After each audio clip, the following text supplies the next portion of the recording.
Hello everyone, हम लोगों ने लास्ट क्लास में पहला कैरेक्टरिस्टिक्स कंप्लीट कर लिया था and that is what separate legal entity. चलिए आज हम लोग बात कर रहे हैं company is an artificial person और इसके बारे में हमने डेफिनेशन में भी पढ़ा था। तो कंपनी सिर्फ और सिर्फ इन the eyes of law he existence करती है।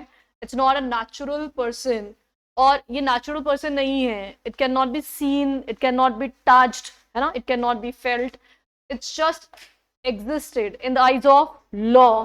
तो सिर्फ और सिर्फ लॉ के पॉइंट ऑफ व्यू से अगर हम रिकॉर्ड्स चेक करेंगे कि भाई ये कंपनी है या नहीं है, then only we can say कि हाँ यार ये कंपनी है क्योंकि ये कंपनीज एक्ट में रजिस्टर्ड है।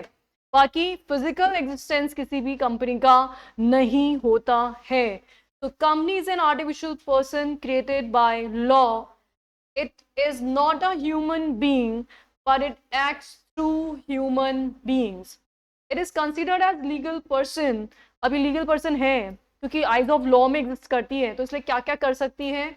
It can enter into contracts, possesses properties in its own name, asset hold कर सकती है, खुद के नाम से कुछ भी काम कर सकती है, sue कर सकती है एंड बी sued। क्यों बोले तो केस फाइल करना। आप किसी से परेशान हैं तो आप क्या करोगे? केस फाइल करोगे उसके अगेंस्ट में कोर्ट के अंदर, या दूसरा आपके अगेंस्ट में केस फाइल करेगा। तो कैन स्यू और be sued. It is called an artificial persons why? Since it is invisible, intangible and existing only in the contemplation of the law. It is capable of enjoying rights and being subject to the duties. तो उसके क्या क्या है? बहुत सारे rights हैं, duties हैं।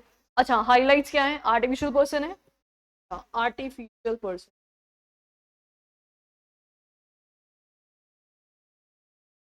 ये कौन क्रिएट करता है? क्रिएटेड बाय लॉ है,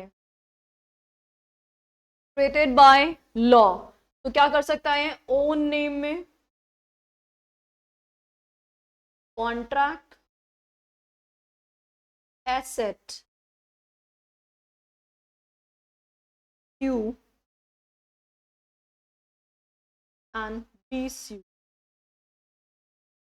sue and be sued। ये कुछ हाइलाइट्स वर्ड्स हैं इसके, ये वर्ड्स याद कर लेना बस। Created by law, own name में कॉन्ट्रैक्ट, एसेट होल्ड कर सकता है, सू कर सकता है एंड बी sue कर सकता है। और आर्टिफिशियल पर्सन का मतलब क्या होता है हमारा? That is what?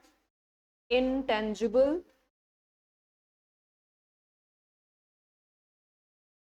Invisible, intangible, invisible. बस these are the highlighting words, बस इतने ही हमें नोट्स में लिखने हैं, इससे ज्यादा कुछ नहीं लिखना है।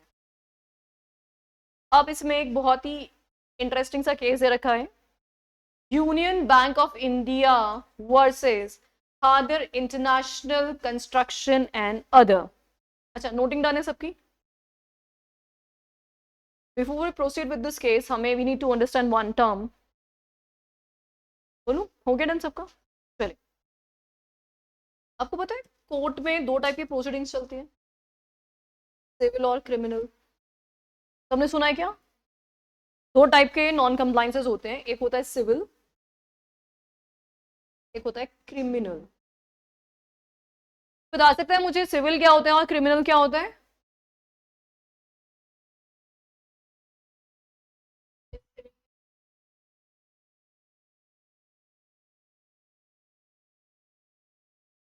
अच्छा,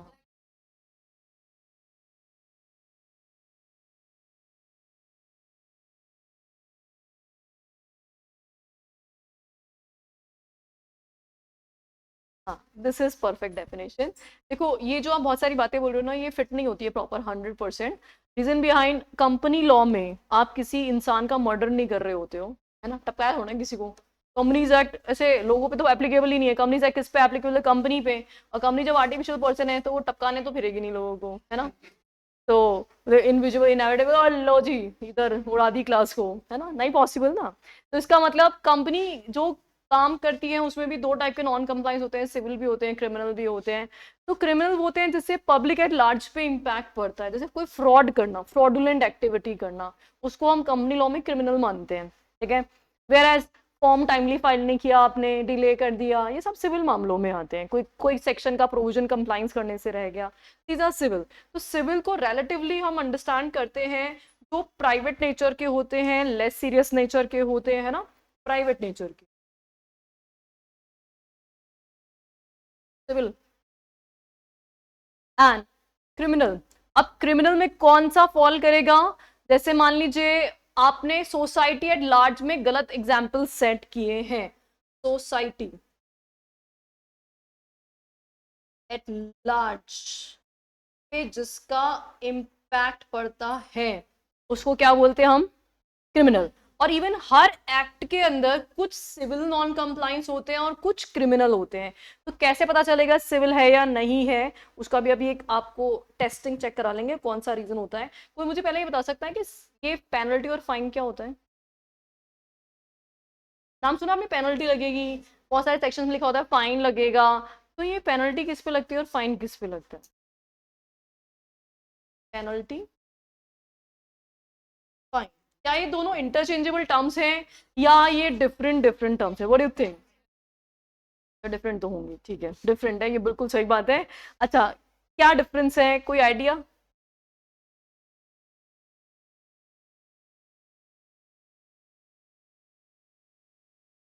अक्यूज फाइन लगाते बिना कन्विक्शन के। अच्छा, अक्यूज कौन होता है?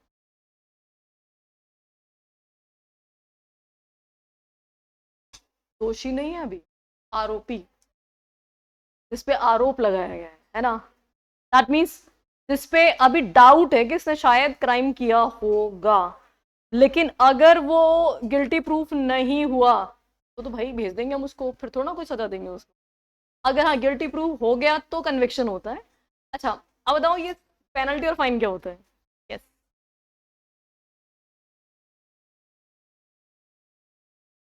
पे पेनल्टी लगती है। अच्छा,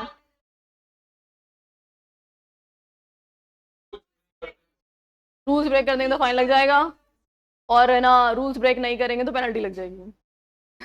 ऐसा, डिले कर देंगे तो पेनल्टी लग जाएगी, ऐसा। हम्म, ओके, हमने नहीं भरी। अच्छा, ऐसा, बता दूं मैं? चलो, आप और किसी को भी अपने दिल की भड़ास निकालें तो बोल सकते हैं अभी। नथिंग? और कोई कुछ नहीं ट्राई करेगा इधर? गर्ल्स कुछ ट्राई करना चाहेंगी? यस, हाँ, हाँ बिल्कुल। हाँ, डिले पे किया तो फिर पेनल्टी लग जाएगी, और अगर मैंने पे ही नहीं किया तो? चलिए फाइन। तो यहाँ पे अगर मामला सिविल है, सिविल सिविल मामलों में लगती है पेनल्टी, और क्रिमिनल मामलों में लगती है फाइन। अब याद रहेगा सबको, सिविल मामलों में क्या लगती है? पेनल्टी, और क्रिमिनल मामलों में क्या लगता है? फाइन। देखो, लॉ में कहीं ये नहीं लिखा होता है कि ये मामला सिविल है कि क्रिमिनल है। आप उसके पनिशमेंट को देख के पता लगा सकते हैं कि वो सिविल है कि क्रिमिनल है।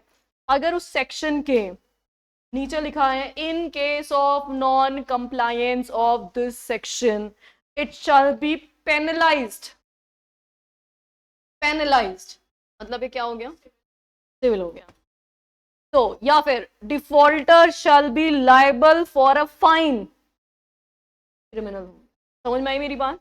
तो ऐसा नहीं होता कि डिले कर दिया या कुछ ऐसे नॉन कंप्लायंस कर दिया। ये टोटली डिपेंड करता है उस सेक्शन पे कि उस सेक्शन में क्या लिखा हुआ है।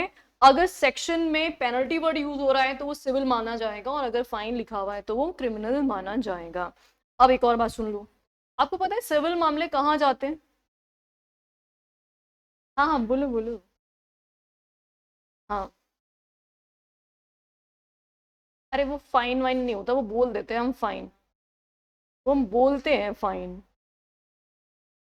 वो चालान होता है वैसे तो, है ना। That's not fine, private nature. अच्छा, मैं ये पूछ रही थी कि सिविल मामले कहाँ जाते हैं? सिविल कोर्ट में सिविल मामले कहाँ जाते हैं, और क्रिमिनल मामले कहाँ जाएंगे? क्रिमिनल कोर्ट्स में। हाँ, और क्या, क्रिमिनल कोर्ट्स होते हैं अलग से, court of sessions criminal court है हमारा, और सिविल मामले डिस्ट्रिक्ट कोर्ट या उनके लोअर कोर्ट्स जो होते हैं वो सारे सिविल कोर्ट होते हैं। ठीक बात है। तो आगे से जो भी पूछे आपको पता होना चाहिए, सिविल मामले कहाँ जाते हैं, सिविल कोर्ट में, और क्रिमिनल मामले कहाँ जाते हैं।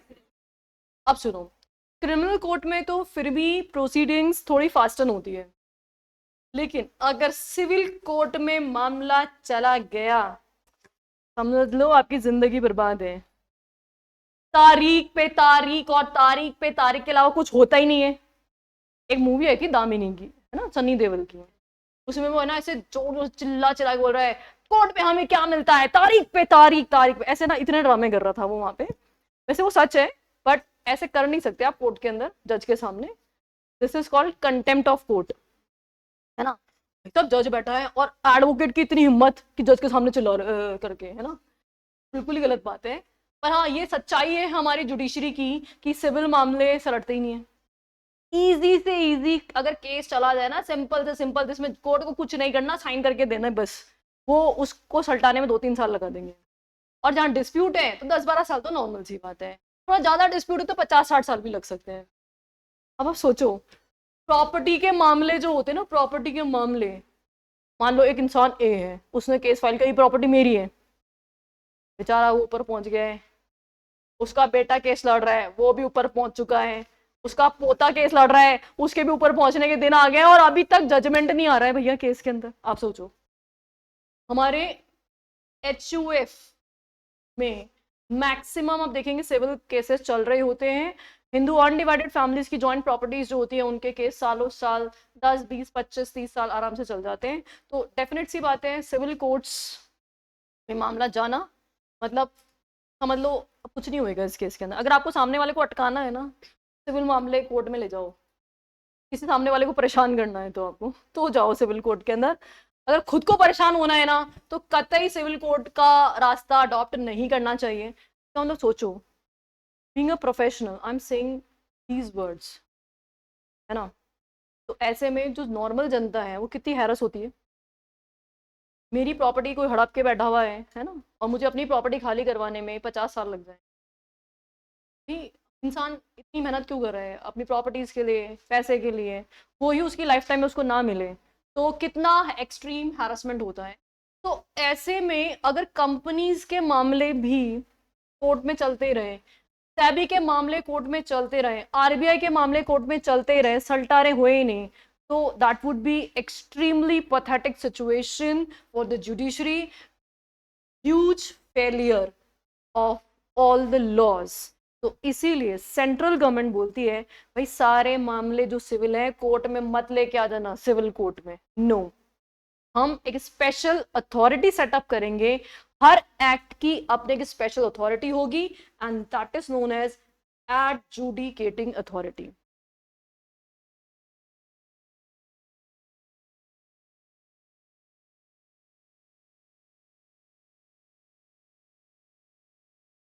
Adjudicating authority.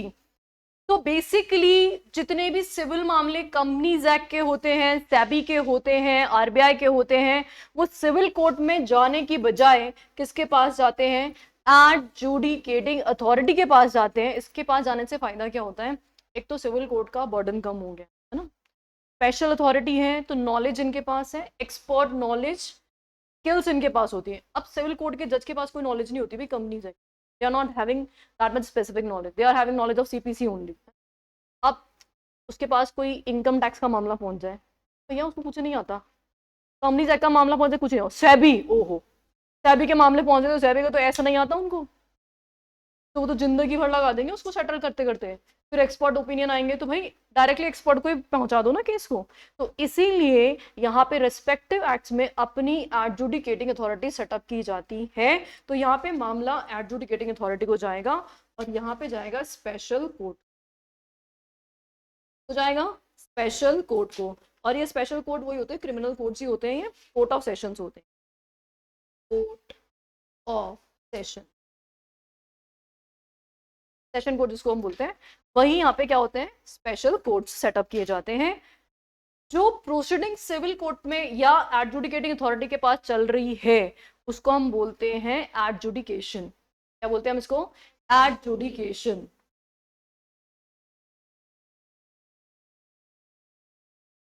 Whereas जो क्रिमिनल मामलों में प्रोसीडिंग्स चलती है उसको बोलते हैं हम प्रोसिक्यूशन। क्या बोलते हैं?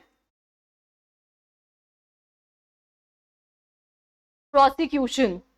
क्रिमिनल मामलों में कोर्ट में चलने वाली प्रोसेस को प्रोसिक्यूशन बोलते हैं, और सिविल मामलों में एडजुडिकेशन बोलते हैं प्रोसेस। क्या ये थोड़ी सी बेसिक बातें समझ में आई आप लोगों को? अच्छा, एक और डिफरेंस बताती हूँ मैं आपको। सिविल मामलों में कुछ सबको क्लियर है यहाँ तक?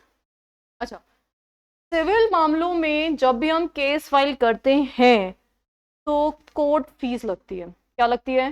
Court fee. अब सरकार बोलती है भाई तुम दूसरे वाले पर्सन से, सिविल मामला है ना, पैसे वसूले के, प्रॉपर्टी वॉपर्टी के, इस तरह के मामले, तो आप किसी को पैसा वसूली का केस लगा रहे हो, उसने मेरा पैसा खा लिया, ऐसे मेरी एसेट खा ली, दे नहीं रहा, लौटा नहीं रहा, तो ऐसे कुछ केस आप लगा रहे हो, तो कोर्ट बोलते हैं यार तुम अकेले अकेले पैसा वसूली कर लोगे क्या, हमारा हिस्सा भी तो चाहिए। तो कोर्ट को क्या देनी पड़ती है? कोर्ट फीस देनी पड़ती है, और काफी अच्छी खासी कोर्ट फीस जाती है। अप्रोक्सीमेटली अब मान के 10% के आसपास का खर्चा आता है, 10%। तो अगर किसी को 1 करोड़ का केस फाइल करना है तो अप्रोक्सीमेटली 10% मतलब 10 लाख रुपए की कोर्ट फीस लग जाएगी। इतनी ज्यादा कोर्ट फीस लगती है ना। फिर वो वसूली की जाएगी ऑब्वियसली। जो रिस्पॉन्डेंट है, डिफेंडेंट है, अगर वो गिल्टी प्रूफ हो गया तो उससे हम वसूल कर लेंगे, बट एक बार तो आपको कोर्ट में पैसा जमा कराना पड़ता है। Whereas क्रिमिनल मामलों में कोई कोर्ट फीस नहीं लगती है। अब किसी का मर्डर हो गया, मर्डर हो गया तो क्या उसके घर वाले कोर्ट फीस जमा कराएंगे कोर्ट में कि हमें न्याय चाहिए? नहीं। न्याय दिलाना जुडिशरी का प्राइम ड्यूटी है, प्राइम रिस्पॉन्सिबिलिटी है। उसके लिए जुडिशरी किसी भी तरह के कोई कोर्ट फीस वगैरह चार्ज नहीं करती है। तो यहाँ पे no court fee, no court फी।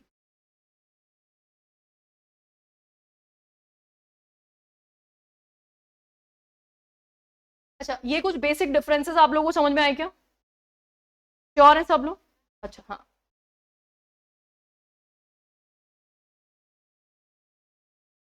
हाँ, ट्रिब्यूनल्स भी होते हैं, एनसीआरटीज भी होते हैं, दैट भी क्वाजी जुडिशियल बॉडीज होती है, क्वाजी जुडिशियल। एडजुडिकेटिंग ही मान लो आप एक तरह से। अच्छा, यहां तक की कहानी में कोई परेशानी किसी को? अच्छा, अब अगर मान लो मैं एक पर्सन जिसका कोई पैसा खा के बैठ गया, ठीक है, अब मैं सीधी सादी भोली भाली इंसान, भरोसा कर लिया किसी पे, बिजनेस बिजनेस डील कर लिया, ठीक है। अच्छा, सपोज करो मैंने किसी को गुड्स बेच दिया, सोल्ड ऑन क्रेडिट, मान लो मैंने 50 करोड़ का गुड्स बेच दिया। अब 50 करोड़ का ऑर्डर आया था तो मैंने दिन रात मेहनत करके 50 करोड़ का ऑर्डर डिलीवर किया। सामने वाले बंदे ने बोला था कि I make the payment with in a period of 3 months. अब बिजनेस में भरोसा तो करना ही पड़ता है इंसान को। अब क्या हुआ कि मैं 3 महीने के लिए कहीं से बोरिंग वोरिंग करके और समहाउ 50 करोड़ का ऑर्डर मैन्युफैक्चर करके और डिलीवर कर दिया। तो जब ड्यू डेट आई, बायर ने पेमेंट करने से मना कर दिया। मेरी तो वाटी लग जाएगी भाई, 50 करोड़ का लोन मैंने पहले ले रखा है, इंटरेस्ट मीटर मेरा चल रहा है, मेरे तो घर बार बिकने की नौबत आ गई अब तो। अब ऐसे में अगर मैं बायर के ऊपर कोई केस फाइल करती हूँ, सिविल केस, तो कोर्ट और बोलता है लाओ जी निकालो कोर्ट फी। भाई मैं तो एकदम इनसेन हो जाऊंगी। मैंने कहा यार ये क्या नाटक लगा रहा है, मैं कोर्ट को बोलूंगी यार जज साहब समझो यार थोड़ा सी बात तो। 50 करोड़ का लोन वैसे ही चल रहा है, इंटरेस्ट चल रहा है, मेरे तो सारे बिजनेस खत्म हो गए, इनफ्लो सब खत्म हो गए, ये बंदा पेमेंट नहीं कर रहा है, ऊपर से आप बोल रहे हो लो 50 करोड़ का 10% कोर्ट फी निकालो, 5 करोड़ और कहां से लेके आऊं? ऐसे मत करो कोर्ट, जज साहब ऐसे मत करो, मुझे मेरा केस फाइल करने दो without payment of court fee.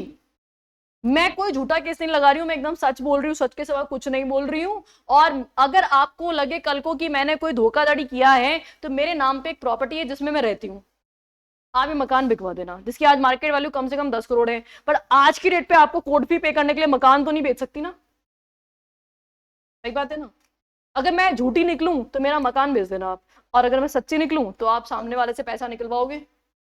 तो 50 करोड़ तो मेरा ड्यू बनता है, 5 करोड़ आपकी फीस भी ले लेना, ठीक बात, आप भी खुश मैं भी खुश, समझ गए बात।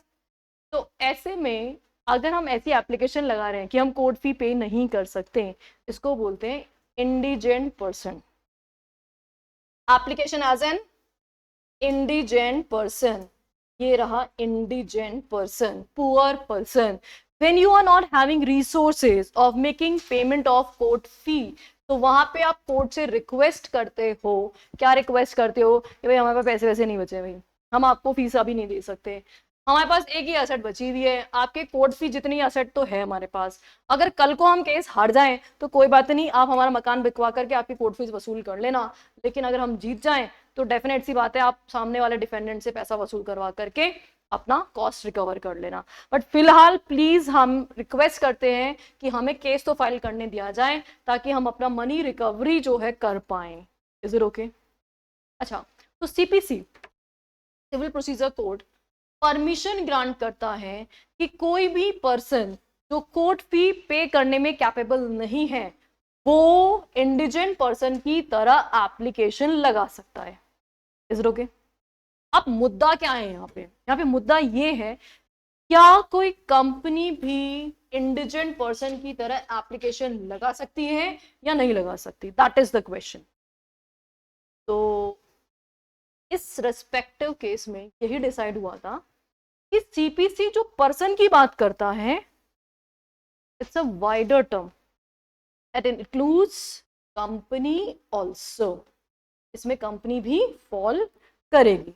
और जब कंपनी भी फॉल करेगी इसका मतलब सिंपल बात है, कंपनी के पास भी अगर फंड्स का प्रॉब्लम, क्योंकि कंपनी अपने नाम पे केस लगा सकती है ना, तो अभी कंपनी के अगेंस्ट में केस लगा सकता है ओन नेम में, और जब ये केस फाइल कर सकते हैं तो डेफिनेट सी बात है इनके पास केस फाइलिंग के राइट हैं, तो इनके पास सिविल प्रोसीजर्स के सारे राइट होंगे।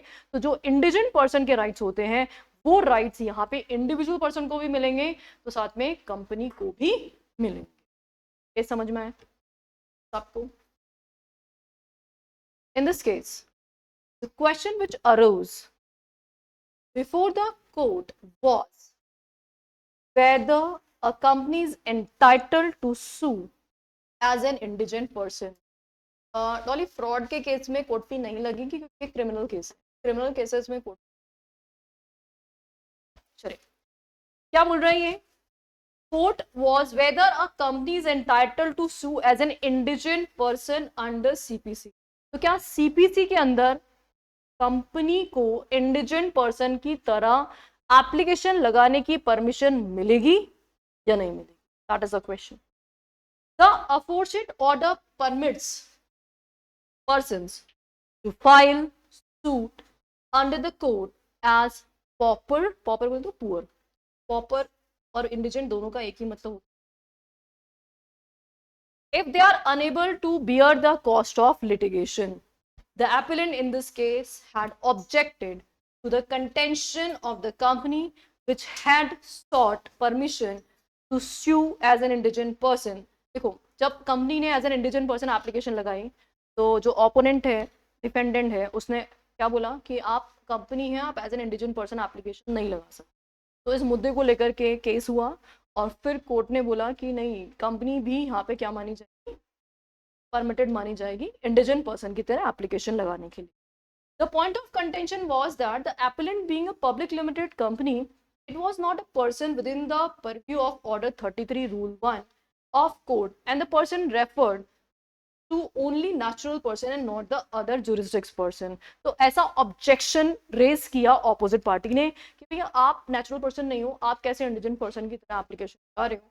तब कोर्ट ने क्या बोला, तो कोर्ट सेड, सुप्रीम कोर्ट में मामला गया था, सुप्रीम कोर्ट में क्या डिफाइन हुआ कि the person mention in CPC in regard to the indigent person included any company as association or body of individual whether incorporated or not। मतलब यहाँ पे सिर्फ कंपनी नहीं, कोई भी एसोसिएशन ऑफ पर्सन, कोई भी पर्सन जो केस फाइल कर सकता है, वो सब लोग यहाँ पे फॉल करेंगे, चाहे वो इनकॉर्पोरेटेड हो या ना हो। केस का नाम क्या था? Union bank of India versus Khader international and constructions limited. अच्छा, केस की स्टोरी ब्रीफ कर रही हूँ वापस से। इस केस में company filed as indigent person. Then what happened? जो opponent party है, opposite party,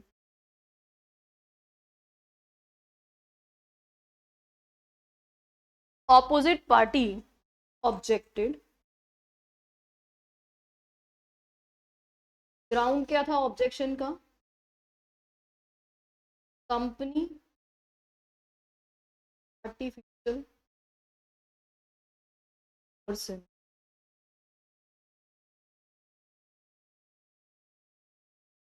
not a person under CPC. Not a person under CPC, ऐसा ऑपोजिट पार्टी ने बोला। तो फिर supreme court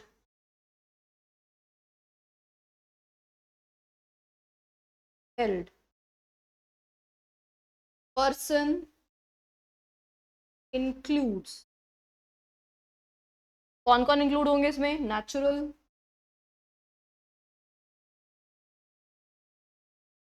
artificial, association of persons, जो भी, वेदर और नॉट, चाहे रजिस्टर्ड हो या ना हो, रजिस्टर्ड और नॉट, एसोसिएशन ऑफ पर्सन, एओपीज व एसोसिएशन ऑफ पर्सन।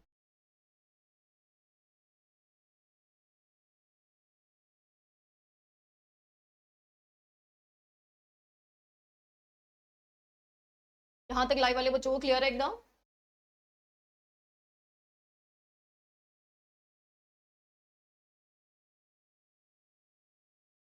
रजिस्टर्ड और नॉट मतलब अगर उन्होंने कंपनीज एक्ट में रजिस्ट्रेशन कराया हो या ना कराया हो, उससे कोई फर्क नहीं पड़ेगा। हाँ, सब पे एप्लीकेबल है। Any person can file application as an indigent person.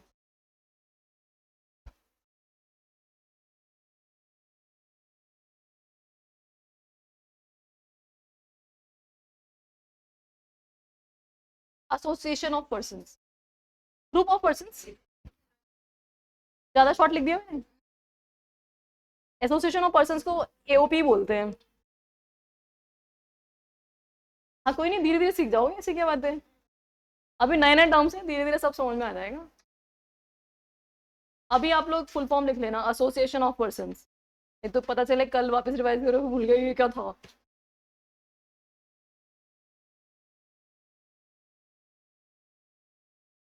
नहीं,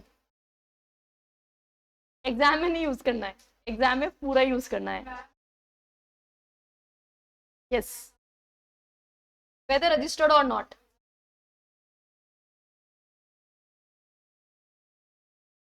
नेचुरल तो रजिस्टर्ड क्यों? तो हमें और यहाँ पे हमको रजिस्टर्ड होते हैं क्या कहीं पे? जो आर्टिफिशियल होते हैं वही रजिस्ट्रेशन की नीड होती है। ऑल डन, सुन लिया सामने अच्छे से? इसका नाम याद हो गया क्या? बताओ, सुना दो फटाफट से।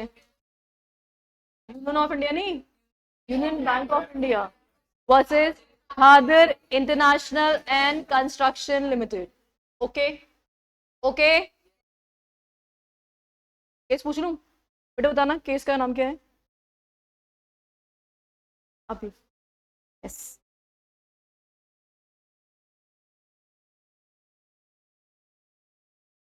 नहीं याद हुआ अभी? अच्छा कोई बात नहीं, इट्स ओके। और किसी को याद हुआ क्या? हुआ हाँ, लास्ट।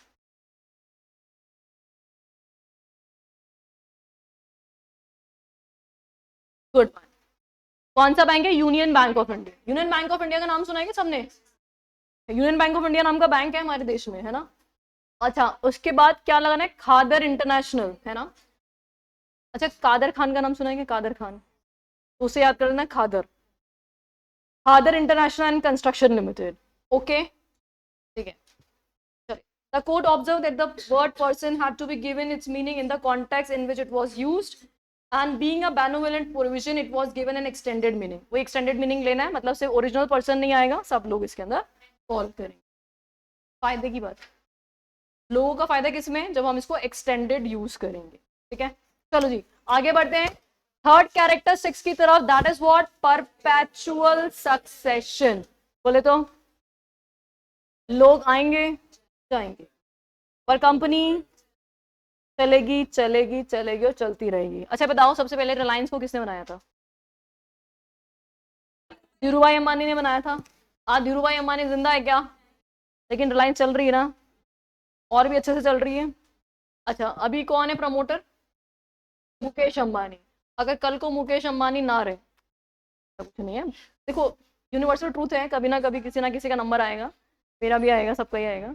अच्छा, तो अभी मुकेश अंबानी अगर ना रहे तो फिर कौन चलाएगा? आकाश अंबानी, आनंद अंबानी तो अपना अलग ही वन तारा, पता नहीं क्या ही चल रहा है, बट हाँ, आकाश और ईशा अंबानी है ना। अच्छा, मतलब परपेचुटी में चलता जा रहा है, चलता जा रहा है, चलता जा रहा है, लोगों के आने जाने से कंपनी पे कोई इफेक्ट नहीं पड़ेगा। That is what perpetual succession. तो in the eyes of law बना था तो मरेगा भी आइज ऑफ लॉ में। जिसने जन्म दिया था वही जन्म छीन सकता है। दैट्स इट, सिंपल बात है। देखो, perpetual succession means that membership of the company change from time to time, but this does not affect its continuity. An incorporated company never dies except when it is wound up as per law. तो company को खत्म करने के लिए winding up proceedings follow करनी पड़ती है। As per law सारे प्रोसेस फॉलो होंगे तब जाके कंपनी वाइंड अप होगी। और इवन कंपनी इनकॉर्पोरेशन कराना ज़्यादा इजी है, वाइंडिंग अप में तो बहुत ही पछड़े हैं भाई, बहुत ज़्यादा प्रोसेस फॉलो करनी पड़ती है। According to Section 9 of Companies Act 2013, from the date of incorporation mentioned in the certificate of incorporation, कौन सी डेट से? देखो, जब कंपनी इनकॉर्पोरेट होती है ना, तो हमें आरओसी से मिलता है certificate of incorporation. Just like that आप लोग को बर्थ सर्टिफिकेट मिलता है ना, मिला आप सबके पास है बर्थ सर्टिफिकेट। तो बर्थ सर्टिफिकेट किस बात का प्रूफ है? एग्जैक्टली exactly, कि हाँ भाई आप लोग एग्जिस्टेंस में हो, that is what the proof of your birth. अच्छा, कौन सी डेट पे पैदा हुए थे, कितने बजे पैदा हुए थे, ये सारा बर्थ सर्टिफिकेट के थ्रू, बजे तो नहीं लिखा होता पर डेट लिखी होती है, तो ये बर्थ सर्टिफिकेट में लिखा होता है। तो जैसे, अच्छा कौन देता है बर्थ सर्टिफिकेट? हाँ, हॉस्पिटल से भी मिल जाता है, पर वैसे मेन तो जो अथॉरिटीज होती है वही देती है ना, पर वो हॉस्पिटल के डेटा के बेसिस पे ही होता है। हॉस्पिटल्स शेयर करते हैं, वो डॉक्टर्स शेयर करते हैं डेटा कि भाई हाँ इतने बजे इस डेट को ये बच्चा पैदा हुआ था, तो उसके डेटा जो है वो म्यूनसिपैलिटी को चले जाते हैं, देन म्यूनसिपैलिटी से यू गेट द सर्टिफिकेट। तो रजिस्ट्रेशन जैसे हुआ, आप इन द आइज ऑफ लॉ आपका एग्जिस्टेंस हो गया है ना। एग्जैक्टली exactly, जैसे कंपनी इनकॉर्पोरेट हुई तो आरओसी से you will get a certificate of incorporation. Even आपको पता है पुराने ज़माने में बहुत सारे लोग हैं जिनका बर्थ सर्टिफिकेट जो है वो गलत बना हुआ है। आपके पेरेंट्स, या पेरेंट्स का तो नहीं होगा, ग्रैंड पेरेंट्स का ज़रूर होगा, पेरेंट्स का तो शायद ठीक ही होगा। अच्छा, जैसे मेरे पेरेंट्स का तो एकदम गलत बना हुआ है ना। पहले पुराने ज़माने में है ना क्या होता था, सबका डेट ऑफ बर्थ 1 जनवरी। डेट वेट पता नहीं होता था, तो इसलिए 10th का जब एग्जाम होता था वहां पे भरना होता था, तो बाय डिफॉल्ट 1 जनवरी इजी डेट है ना। अच्छा, इसका मतलब क्योंकि पहले पेरेंट्स इतना ध्यान नहीं देते थे भाई, पहले इतनी तो फौज होती थी, किस किस का ध्यान रखें, बहुत ही प्रैक्टिकल सी बात है। अच्छा, आप कभी देखना दादा और कितने भाई हैं आपके? 6-7। अच्छा उनके अच्छा अच्छा, तो मतलब 10-11, मतलब क्रिकेट टीम तो होती थी। हाँ हाँ, और क्या, बहुत सारी। पहले पुराना जमाने तो बहुत होते थे भाई, 4-5 बुआएं, 4-5 ताऊ चाचा, ऐसा मिला मिलू करके, और अच्छी खासी एक बड़ी हेल्दी फैमिली 10-11 लोगों की, जिसमें बस माँ बाप को नहीं पता उनके बच्चे क्या करते हैं, बाकी तो सारी दुनिया को पता होगा भले ही। बट हाँ, क्योंकि पहले पेरेंट्स इतने ज्यादा इतने सोफिस्टिकेटेड थोड़ा थे, तू मेरा बच्चा तू कहाँ जा रहा है भाई, पूरे गांव में डोल के आता था बेटा, मम्मी को नहीं पता कि बेटा कहाँ गया, बोले अच्छा हुआ घूम आया, काम कर लिया मैंने। मेरा आज तो एकदम डिफरेंट कहानी है, 24 घंटे है ना, मम्मी की निगाहें, बच्चे कहाँ हैं, इंस्पेक्शन है ना, सर्विलियंस, सब कुछ, सीसीटीवी, पता नहीं क्या क्या ये रहता है। क्योंकि अब एक दो ही बच्चे हैं तो पेरेंट्स भी सोचते हैं कि यार हमारा पूरा टाइम उन्हीं पे दे दें, तो इस चक्कर में एकदम सर्विलियंस भी है। अच्छा, अब मैं कहना क्या चाह रही थी कि बेसिकली पुराने जमाने में लोगों को ये पता नहीं होता, तिथियां विथियां देखते थे पहले तो, डेट, ये कैलेंडर वाली डेट्स नहीं देखी जाती थी, तो उनको डेट पता ही नहीं होती थी एक्चुअली, और वो याद भी नहीं रखते थे। तो उस वक्त जब बर्थ सर्टिफिकेट बनवाए या कुछ भी जरूरत पड़ी तो डॉक्यूमेंट्स में जो रिकॉर्ड डेट डाल दी वो डाल दी। इसका मतलब सर्टिफिकेट में जो लिखा है वही सब कुछ फाइनल है। अब ओरिजिनल डेट ऑफ बर्थ चाहे कुछ भी क्यों ना हो, डजेंट मैटर। समझ रहे हो आप बात? अच्छा, अगर मान लो आज भी आपका डेट ऑफ बर्थ जो है सर्टिफिकेट में गलत लिखा हुआ है, तो जो सर्टिफिकेट में लिखा हुआ है वही एक्चुअल माना जाएगा। जैसे फॉर एग्जाम्पल, मेरी मॉम का एडमिशन नहीं हो रहा था स्कूल के अंदर क्योंकि शी वॉज यंग, जो भी प्रेस्क्राइब एज लिमिट होती थी उससे वो छोटी थी। मिनिमम एज लिमिट पहले होता था 6 साल 7 साल, जाने जो भी होता था, और my mom was at that time 4 years only, और she was very intelligent, was very brilliant, और मेरे नाना को ना पढ़ाई वढ़ाई का बहुत शौक था। तो उन्होंने सोचा नहीं नहीं मेरी बेटी तो भाई स्कूल जाएगी, जल्दी जाएगी। उस जमाने में उनको इतना ज्यादा था, तो उन्होंने क्या डेट स्कूल में गलत लिखवा दी, सिर्फ जल्दी स्कूल भेजना था इस चक्कर में। वो all the she was 4 years old and वहां पे रिकॉर्ड्स में लिखवाया गया 6 years ओल्ड, मतलब ऑन रिकॉर्ड वो 2 साल बढ़ गई। तो अब जो रिकॉर्ड बोलते हैं वही है, एक्चुअल एज से कोई लेना नहीं है हमें, मतलब जो सर्टिफिकेट्स बोलते हैं वही फाइनल है। ठीक है, एग्जैक्टली जो सर्टिफिकेट ऑफ इनकॉर्पोरेशन में डेट मेंशन है वही डेट ऑफ इनकॉर्पोरेशन मानी जाएगी। Is it okay? Then such subscribers to memorandum. Memorandum जानते हैं? Memorandum of association, it's a charter document of the company. सुना है इसके बारे में कभी कुछ? आपको इसके क्लॉजेस के नाम पता है क्या?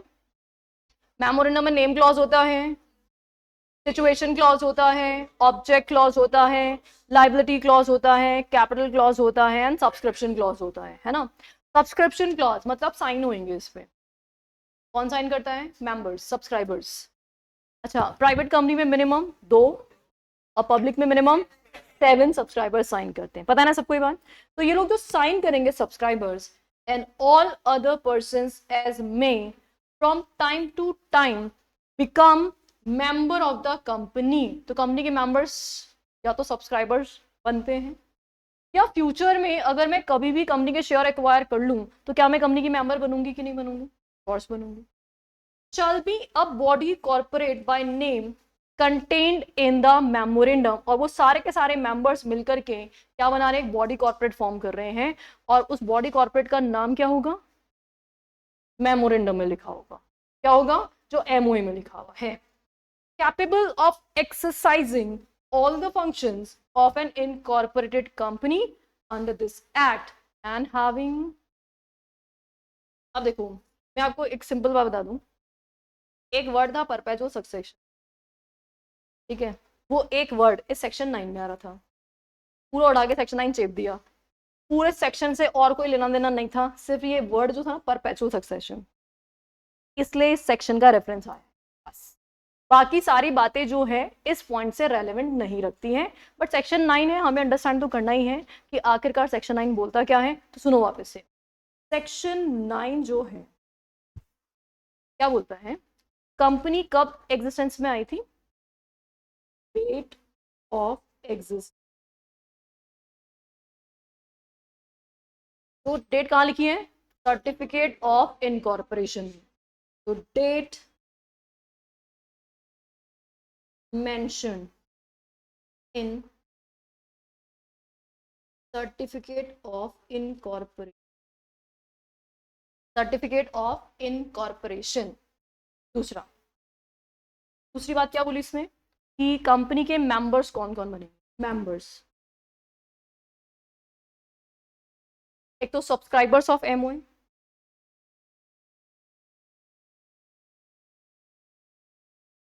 सब्सक्राइबर्स ऑफ एम, और कौन बनेगा? जो भी अदर मेंबर्स हैं, अदर मेंबर्स जो फ्यूचर में कंपनी के मेंबर्स बनेंगे, ये सब मिलकर के क्या बनाएंगे? Body corporate frame, body corporate. और इस बॉडी कॉर्पोरेट का नेम क्या होगा? as mentioned in MOA, as mentioned in MOA। तो MOA में जो नाम मेंशन्ड है वही इसका नाम होगा, और जो ये बॉडी कॉर्पोरेट है का क्या होगा, perpetual success.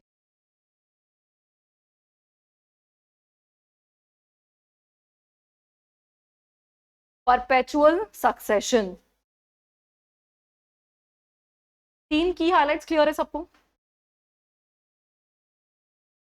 Date of existence, date of existence as mentioned in the certificate of incorporation, who are the members, subscribers of the MOA, या फिर अदर मेंबर्स जो फ्यूचर में बनेंगे। प्रेमा और ये बॉडी कॉर्पोरेट का name as mentioned in the MOA, and this body corporate shall have perpetual succession. All set? देखो जितना लैंग्वेज ब्रेक करोगे ना, इंटरप्रिटेशन उतना क्लियर होगा, और आपको लैंग्वेज ब्रेक करना आना ही चाहिए। एग्जाम में एक एक पेज की केस स्टडी आ जाती है, तो अगर पता चला हमें लैंग्वेज रीड करना नहीं आता या इंटरप्रिटेशन नहीं करना आता, तो we won't be able to understand that question. तो इसीलिए आपको प्रॉपर लैंग्वेज रीडिंग करना आना चाहिए, ठीक है, फाइन। और हम पूरा एंटायर सिलेबस में एक एक लाइन रीड करेंगे। मैं डायरेक्टली समरी नहीं बनाऊंगी कभी भी, वैसे तो मेरे को पूरा कंपनी लॉ रटा हुआ है, तो मैं ऐसे डायरेक्टली समरी भी बना सकती हूँ, but that would not be helpful. उससे याद जरूर हो सकता है provision, but at the end language interpretation भी जरूरी है। तो इसलिए हम एक एक लाइन को अंडरस्टैंड करना सीखेंगे, फिर उसकी समरी को, ठीक है। चलो आगे क्या बोला, विद पावर। अब किस चीज का पावर है इनके पास, वही same, wire, hold, dispose of, क्या चीज, ठीक बात है। कौन सी, मूवेबल ले लो, इमूवेबल ले लो, टेंजिबल ले लो, इनटेंजिबल ले लो, ठीक है। एसेट वाला पॉइंट ऑलरेडी आ चुका है ना, वापस से रिपीट हो गया। तो होल्ड एसेट, होल्ड भी छोड़ो, रुको, एसेट के बारे में लिखते हैं क्या क्या पावर है। एसेट क्या क्या पावर है, एक्वायर, होल्ड, डिस्पोज, ये सब कर सकते हैं एसेट के साथ। कौन सी asset, tangible, intangible, movable, immovable. Tangible slash in लिखा है, मतलब टेंजिबल और इनटेंजिबल है ना, मूवेबल और इमूवेबल।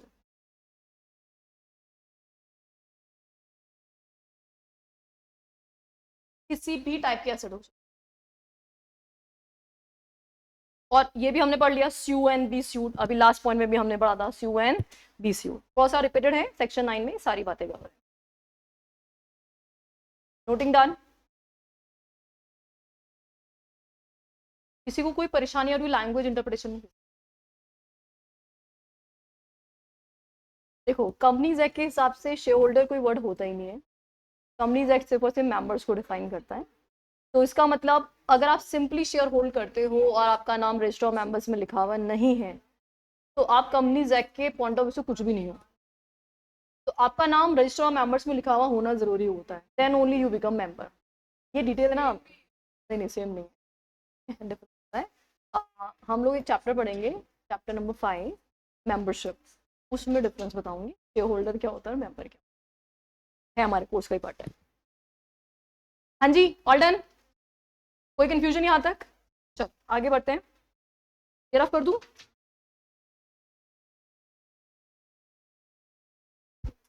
द मेंबरशिप नहीं लिखा था, the membership of incorporated company में चेंज। अब मेंबरशिप चेंज होती रहती है भाई, लोग आते हैं जाते हैं, हम लोग रोज ट्रेडिंग करते हैं, कभी कोई कंपनी का शेयर खरीदते हैं फिर बेचते हैं, ये चलता रहता है। Either because one shareholder has sold or transferred his share to another, or his share devolve on his legal representative, बहुत सारे रीजन होते हैं। मैंने शेयर बेच दिया, या मेरी डेथ हो गई, तो मेरे मरने के बाद मेरे शेयर बाय डिफॉल्ट किसको मिलेंगे, लीगल है उसको मिलेंगे ना। ऐसा कोई अरेंजमेंट तो नहीं ना मैं अपने साथ अपने शेयर ले जाऊं, खाली हाथ आए थे, खाली हाथ ही जाना पड़ेगा, सब कुछ यहीं छोड़ के जाना पड़ेगा। तो इसका मतलब मेरे मरने के बाद मेरी सारी एसेट किसको मिलेगी, मेरे लीगल हेयर्स को मिलेगी। तो ऑब्वियसली लीगल रिप्रेजेंटेटिव्स मेंबर बनेंगे, डेथ के केस में, और ही ceases to be a member under some other provisions of the Companies Act। तो Companies Act के किसी भी प्रोविजन के चलते आपकी मेंबरशिप खत्म हो गई, कोई फर्क नहीं पड़ता, पुराने जाएंगे नए आएंगे, फिर वो जाएंगे, फिर और आएंगे, फिर और जाएंगे, फिर और आएंगे, और ये प्रोसेस चलती रहेगी, पर कंपनी कहीं नहीं जाएगी। Thus, perpetual succession denotes ability of a company, किस बात की एबिलिटी है कंपनी की? To maintain its existence by succession of new individuals who step into the shoes of those who ceases to be member of the company। तो परपेचुअलिटी का मतलब यही है कि पुराने जाते जाएंगे और उनकी जगह पे न्यू आते जाएंगे। और इसमें जो प्रोफेसर LCB ग्रोवर हैं, उन्होंने एक बहुत ही शानदार एग्जाम्पल दिया। क्या एग्जाम्पल दिया? कि कंपनी की जनरल मीटिंग में बॉम्ब ब्लास्ट हो गया, है ना, सारे मेंबर्स खत्म, तब भी स्टिल कंपनी खत्म। इवन दो 100% मेंबर्स की डेथ भी कंपनी को डिसॉल्व नहीं कर सकती। मेंबर्स में come and go, but the company can go forever. During the war, all the members of a private company while in general meeting were killed by a bomb, but company survived. Not even a hydrogen bomb could have destroyed it। Example clear? अच्छा, तो कौन कौन से characteristics हो गए हमारे? Number 1, corporate personality, बोले तो सेपरेट लीगल एंटिटी। कौन कौन से केस हुए? Number 1, Solomon versus Solomon company limited and Lee versus Lee air farming company limited, है ना। दूसरा केस है हमारा, that is what? Artificial person. और आर्टिफिशियल पर्सन में कौन सा केस पढ़ा हमने? Union bank of India versus Khader international and construction limited का केस कौन सा पढ़ा हमने? Perpetual succession. और परपेचुअल सक्सेशन में कोई केस नहीं है, यहाँ पे हमने सिंपली एक एग्जाम्पल पढ़ा है ना, LCB ग्रोवर का। ठीक है, ऑल डन। तो आज इतना ही करते हैं, बाकी कल करेंगे। Thank you so much.